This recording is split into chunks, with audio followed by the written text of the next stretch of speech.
Today we're going to cover trapezoids and kites. Kites are considered general quadrilaterals. So there are lots of general quadrilaterals, but we're going to just talk about kites because they have a couple specific characteristics. All right, so trapezoids, we talked about this the first day, they have one set of parallel sides, okay? And we call the set of parallel sides the bases, okay? So the angles that make the bases are called base angles. So these are base angles and these are base angles because these two sides are parallel. And AB and CD, these here, are called the legs, okay? So that's just a little bit of vocabulary. An isosceles trapezoid, just like an isosceles triangle, has one set of equal sides. The legs are equal. Obviously, the parallel sides can't be equal because then we'd have a parallelogram. So in an isosceles trapezoid, the legs are equal. All right? So in isosceles trapezoids, the base angles are equal. So these two equal each other, and these two equal each other. And one set of, and the converse is true. So if you have a trapezoid with one set of of equal angles, then you can say it's an isosceles trapezoid. Okay? Also in an isosceles trapezoid, the diagonals are congruent. So in an isosceles trapezoid, base angles are congruent and diagonals are congruent. And if you can prove that the base angles are congruent, then you're allowed to say it's an isosceles trapezoid. Okay? So in this is an isosceles trapezoid because the legs are equal. So if this is 117, this is 117. And then because these are two parallel lines, that makes this a transversal. So these two angles are supplementary. So this would be 180 minus 117, which would be 63. So that's 63 and that's 63. Okay? Same thing here. Isosceles trapezoid, so this is 49. These two angles here would be supplementary, so you could just subtract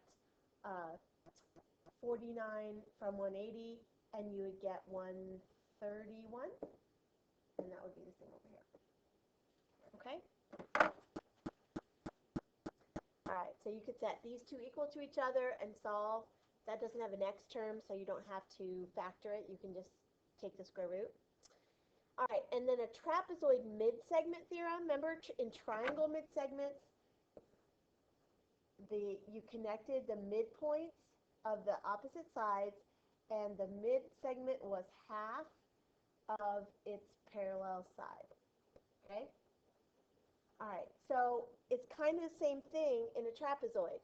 It connects the midpoints of the legs, okay? But since there's two parallel sides, instead of just taking half of one of them, we take basically half of both of them. We take the average.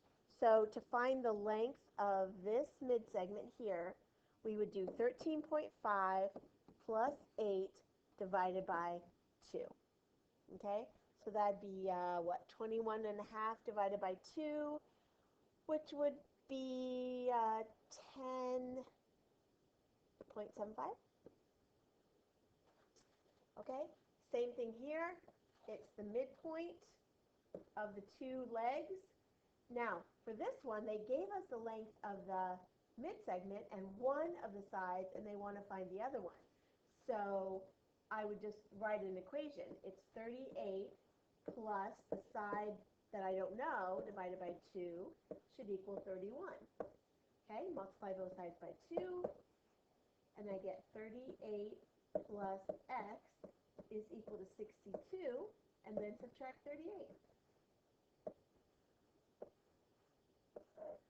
And I get x is, because these cancel, and I get x3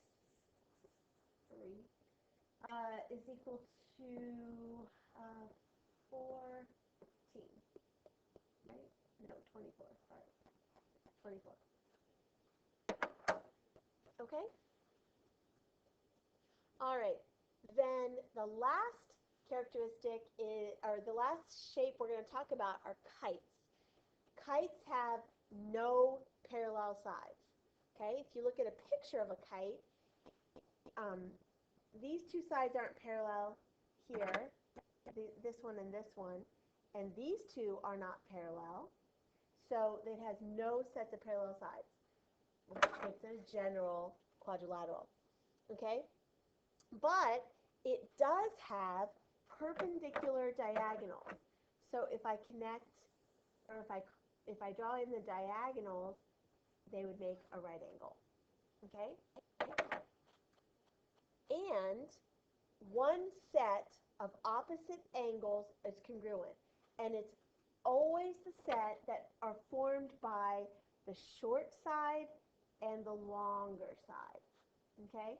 So it's not like a rhombus where all the sides are equal. There's a shorter side and a longer side. The angle that's formed by those, shorter side and the longer side, those two angles are congruent. All right?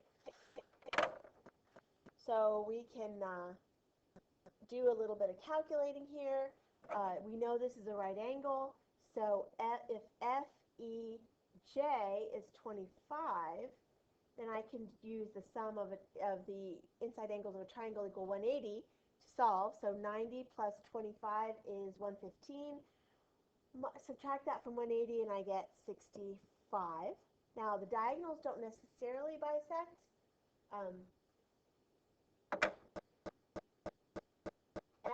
FGJ, so that's this one, is 57. Again, this is a right angle. So 190 plus 57 is 147. And subtract that from 180, and I get 33. Okay? Now, these two are equal. So if this makes an isosceles triangle. Can you see that here? This one here is an isosceles triangle. Same way that the one at the bottom is an isosceles triangle. So if this is 33, then this one is also 33. If this one's 65, this one is also 65. Right? So there's lots of like sort of characteristics you can play. And don't forget, these two angles are congruent, F and H. Not the pieces, they're not bisected, but all of GFE is congruent to all of GHE. Okay? And that's it for kites and trapezoids.